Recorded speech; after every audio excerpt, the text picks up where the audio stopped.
আসসালামু আলাইকুম। বিএনপির শীর্ষ কেন্দ্রীয় নেতারা আজকের সন্ধ্যায় প্রধান উপদেষ্টা প্রফেসর ডক্টর মোহাম্মদ ইউনূসের সঙ্গে তার সরকারি বাসভবনে দেখা করেছেন। বিএনপি আগামী ফেব্রুয়ারিতে যে জাতীয় নির্বাচন অনুষ্ঠিত হবে সেই অনুষ্ঠানকে সামনে রেখে বেশ কিছু দাবি দেওয়া জানিয়েছে সরকারের কাছে। তারা সরকার সেসব বিষয় নিয়ে বিএনপিকে ইতিবাচক সাড়া দিয়েছেন এবং নির্বাচন নিরপেক্ষ সুষ্ঠু হওয়ার জন্য যা যা করা প্রয়োজন সেই সব কিছুই সরকার করবে বলে প্রধান উপদেষ্টা প্রফেসর ডক্টর মোহাম্মদ ইউনূস বিএনপিকে আশ্বস্ত করেছে।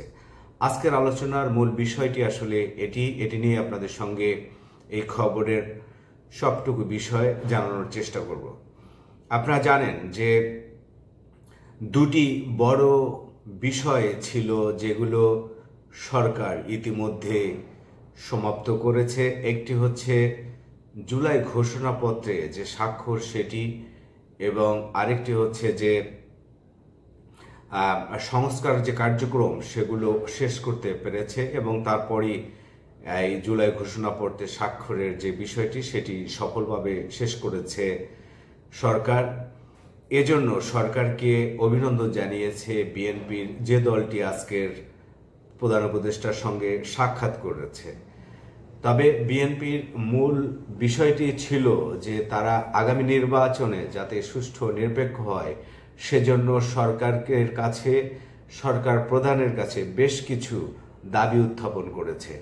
এর মধ্যে একটি হচ্ছে যে সরকার, যে বর্তমান অন্তর্বর্তীকালীন সরকার রয়েছে, সেই সরকারকে নির্বাচনের তফসিল ঘোষণার আগেই তত্ত্বাবধায়ক সরকার ব্যবস্থার আলোকে একটি ফ্লেভার দিতে হবে, অর্থাৎ তত্ত্বাবধায়ক সরকার ব্যবস্থার মতো এই অন্তর্বর্তীকালীন সরকারকে দায়িত্ব পালন করতে হবে এবং তারা নির্বাচনটিকে সেভাবে সুষ্ঠুভাবে পরিচালনা করবে।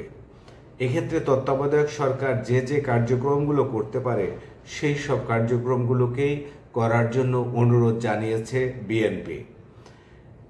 এই সবচেয়ে আরেকটি যে গুরুত্বপূর্ণ বিষয় সেটি হচ্ছে, আপনারা জানেন যে গত 7-8 মাস ধরে যখন ইশরাক ইস্যুটি যখন তৈরি হয়েছিল, বিএনপির অন্যতম নেতা এবং ঢাকা মহানগর দক্ষিণের যিনি আদালতের মাধ্যমে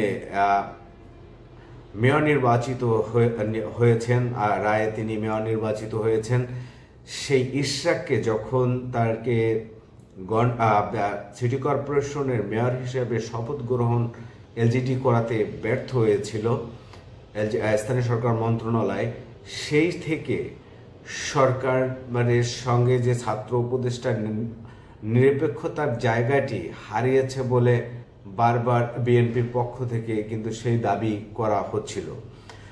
তো এবং তারা তখন ইশরাক প্রথমে দাবি করেছিল যে ছাত্র উপদেষ্টা যারা রয়েছে সরকারের তাদেরকে পদত্যাগ করতে হবে। সেই দাবি ধীরে ধীরে বিএনপির কেন্দ্রীয় অন্যান্য নেতারাও জানিয়েছেন। আমরা দেখলাম যে গত মাসখানেক আগে যে বিএনপির একাধিক কেন্দ্রীয় নেতারা ছাত্র উপদেষ্টাদেরকে পদত্যাগ করার জন্য অনুরোধ জানিয়েছেন বা সরকার প্রধানকে তাদেরকে সরিয়ে দেওয়ার জন্য দাবি জানিয়েছিলেন। আজকের যখন প্রধান উপদেষ্টার সঙ্গে বিএনপির প্রতিনিধি দলটি দেখা করেছে তখনও তারা এই দাবিটি প্রধান উপদেষ্টার কাছে জানিয়েছেন বলে সংবাদ মাধ্যমকে যে ব্রিফিং করেছে বিএনপির মহাসচিব মির্জা ফখরুল ইসলাম আলমগীর, সেখানে তিনি বলেছেন যে তারা সরকারের নিরপেক্ষ ভূমিকা চায়, কিন্তু সরকারের মধ্যে যেসব উপদেষ্টারা দলীয় উপদেষ্টা রয়েছেন তাদেরকে এই নির্বাচনের আগে এই সরকারের উপদেষ্টা পদ থেকে সরিয়ে দিতে হবে। যখন তিনি এই কথাটি বলেছেন তখন সাংবাদিকরা তাকে প্রশ্ন করেছিলেন যে আপনারা কি ছাত্র উপদেষ্টাদের কথা বলেছেন?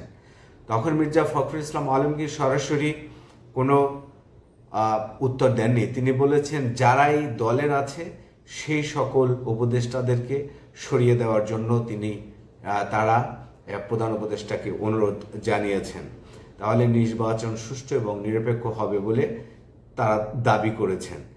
তো যেহেতু আজকে তারা নাম বলেনি যে আসলে কোন উপদেষ্টারা দলীয় উপদেষ্টা, কাদেরকে সরিয়ে দেওয়ার কথা তিনি বলছেন, তবে সংবাদ মাধ্যমকে এটি বলেন নাই, কিন্তু অবশ্যই প্রধান উপদেষ্টার সঙ্গে যখন আলোচনা হয়েছে তখন হয়তোবা তারা আরো স্পষ্ট করে বলেছেন।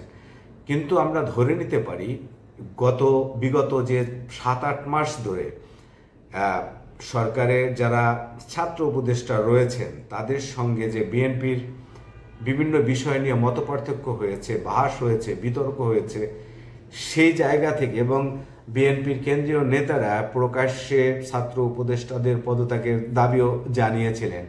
সেই কার্যক্রম বা কর্মকাণ্ডের ধারাবাহিকতায় বলা যায় আসলে যে এবারও যে উপদেষ্টাদের পদত্যাগের দাবি জানিয়েছেন তার মধ্যে হয়তো বা এই ছাত্র দুই উপদেষ্টার কথাই বিএনপি ইঙ্গিত করেছেন। আজকে দেখা করার এই আরো একটি কারণ ছিল, তারা এই বিষয়টি আবারও বলেছেন। এছাড়া নির্বাচন যদি সুষ্ঠু নিরপেক্ষ করতে হয় তাহলে বিএনপি আরো কিছু প্রশাসন এবং পুলিশে রদবদলের কথা বলেছেন।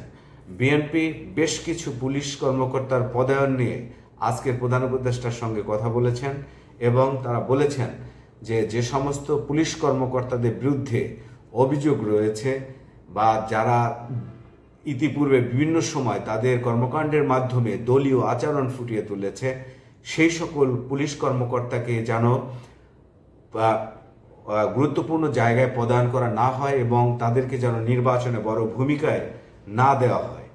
এছাড়াও বিএনপির প্রতিনিধি দলটি প্রশাসনের কথা বলেছেন যে সচিবালয়ে এমন কর্মকর্তারা এখনো রয়েছেন যারা ফ্যাসিস্ট সরকারের খুব ঘনিষ্ঠ ছিল, তাদেরকেও এই সচিবালয়ের বিভিন্ন মন্ত্রণালয় বা দপ্তরের যে দায়িত্ব দেওয়া রয়েছে তাদেরকে সরিয়ে দিতে হবে। পুলিশ এবং প্রশাসন যারা নির্বাচনকালীন দায়িত্ব পালন করবে সেই নির্বাচনের সময় যাতে নিরপেক্ষ পুলিশ এবং প্রশাসন থাকে, সেজন্য বিএনপি আজকের প্রধান উপদেষ্টার সঙ্গে দাবিতে তাদের যে দাবিগুলো ছিল তার মধ্যে অন্যতম ছিল। এছাড়া বিএনপি সরকারকে ধন্যবাদ জানিয়েছে যে জুলাই ঘোষণাপত্র এবং সংস্কার কার্যক্রম সরকার সফলভাবে শেষ করতে পেরেছে বলে, এবং শিক্ষকদের যে দাবি দেওয়া ছিল সেটি সরকার মেনে নিয়েছেন, এই জন্য সরকারকে তারা ধন্যবাদ জানিয়েছেন। পাশাপাশি আপনারা জানেন যে গত সপ্তাহ দুয়েকের মধ্যে বাংলাদেশের বেশ কিছু গুরুত্বপূর্ণ জায়গায় অগ্নিকাণ্ডের ঘটনা ঘটেছে। সেই বিষয়গুলো সরকারকে গুরুত্ব দিয়ে তদন্তের অনুরোধ জানিয়েছে, যাতে করে এই সব ঘটনার সঙ্গে যদি কোনো নাশকতা জড়িত থাকে বা যদি কোনো পরিকল্পিত কোনো অগ্নিকাণ্ডের ঘটনা ঘটে থাকে তাহলে সেগুলোকে তদন্তের মাধ্যমে বের করে সে দোষীদের শাস্তির আওতায় আনার জন্য অনুরোধ জানিয়েছেন। এর পরবর্তীতে সরকারের পক্ষ থেকে অর্থাৎ বিএনপি প্রতিনিধি দল সাক্ষাৎ করে যাওয়ার পরে সরকারের প্রধান উপদেষ্টা প্রেস উইং থেকে একটি বিজ্ঞপ্তি গণমাধ্যমে একটি বিজ্ঞপ্তি পাঠানো হয়েছে। সেখানে প্রধান উপদেষ্টা প্রফেসর ডক্টর মোহাম্মদ ইউনূস সেই বিজ্ঞপ্তিতে বলেছেন বা জানিয়েছেন গণমাধ্যমকে যে নিরপেক্ষ এবং সুষ্ঠু নির্বাচন করার জন্য যা যা করা প্রয়োজন এই সরকার তাই করবে এবং সেই আগামী ফেব্রুয়ারিতে নির্বাচন অনুষ্ঠিত হবে সেই লক্ষ্য রেখেই সকল কার্যক্রম অনুষ্ঠিত হচ্ছে। আমরা দেখেছি যে আজকের বিএনপি প্রতিনিধির সঙ্গে যে বৈঠকটি হয়েছে সে বৈঠকে প্রধান উপদেষ্টা এবং সরকারের আরো দুজন উপদেষ্টা ছিলেন, যে আদিলুর রহমান এবং আরেকজন হচ্ছেন আইন মন্ত্রণালয়ের উপদেষ্টা আসিফ নজরুল, তারা ছিলেন। তবে আমরা ছাত্র উপদেষ্টার ফটো সেশনের যে ছবিগুলো গণমাধ্যমে দেওয়া হয়েছে প্রেসিং থেকে সেখানে তাদেরকেই দেখা গেছে। তবে ছাত্র উপদেষ্টা বা ছাত্র তরুণদের যে প্রতিনিধিত্ব সরকারের রয়েছে ছাত্রদের, তাদেরকে ওই ছবিতে দেখা যায়নি। তাই ধারণা করা যাচ্ছে যে বৈঠকে আসলে ছাত্র উপদেষ্টাদের কেউ সেখানে ছিল না। সরকারের পক্ষ থেকে বিএনপিকে যথেষ্ট আশ্বস্ত করা হয়েছে যে আগামীতে যে নির্বাচনটি ফেব্রুয়ারিতে হবে সেজন্য সকল প্রস্তুতি তারা ইতিমধ্যে নিতে শুরু করেছে এবং সেই অগ্রগতির বিষয়গুলো বিএনপিকে এক এক করে ব্রিফ করা হয়েছে। সেজন্য সরকার অর্থাৎ আগামী ফেব্রুয়ারিতে যে নির্বাচন অনুষ্ঠিত হবে সেটি আজকের আবার দৃঢ়ভাবে বিএনপিকে জানিয়েছে এবং সেজন্য সকল কার্যক্রম ঘোষণা হয়েছে। মানুষের মধ্যে নির্বাচন নিয়ে যে ধরনের শঙ্কা, অর্থাৎ একটি ঘটনা ঘটার পরে বাংলাদেশের সাধারণ মানুষের মধ্যে বিভিন্ন ধরনের শঙ্কা তৈরি হয়, সেই শঙ্কা যাতে তৈরি না হয় সরকার বারবার দৃঢ়ভাবে আগামী ফেব্রুয়ারিতে নির্বাচন অনুষ্ঠিত হবে বলে বলছে। আজকে বিএনপিকেও সেই আশ্বস্তটি করেছে সরকার। এছাড়া বিএনপিও সরকারের কথা আস্থা নিয়ে নির্বাচন কেন্দ্রিক যে আলোচনাটা সরকারের সঙ্গে এবং রাজনৈতিক দলের সঙ্গে হয়, সেই আলোচনাটাও তারা আজকে করেছে সরকার প্রধানের সঙ্গে। আগামী ফেব্রুয়ারিতে যে নির্বাচন হবে সেটি সুষ্ঠু এবং নিরপেক্ষ হবে বলে বিএনপি এবং সরকার উভয় পক্ষই মনে করছেন, আশা করছেন, এবং সেজন্য উভয় পক্ষ যা যা করা দরকার তারা করবেন। বুধবার সরকারের প্রধানের সঙ্গে জামাত ইসলামের প্রতিনিধি দলের সাক্ষাতের কথা রয়েছে। দেখা যাক আসলে পরবর্তী রাজনৈতিক দলগুলোর সাক্ষাতে নির্বাচন সংশ্লিষ্ট কি ধরনের তথ্য আসে। আজকের এ পর্যন্ত, সবাই ভালো থাকুন, আল্লাহ হাফেজ।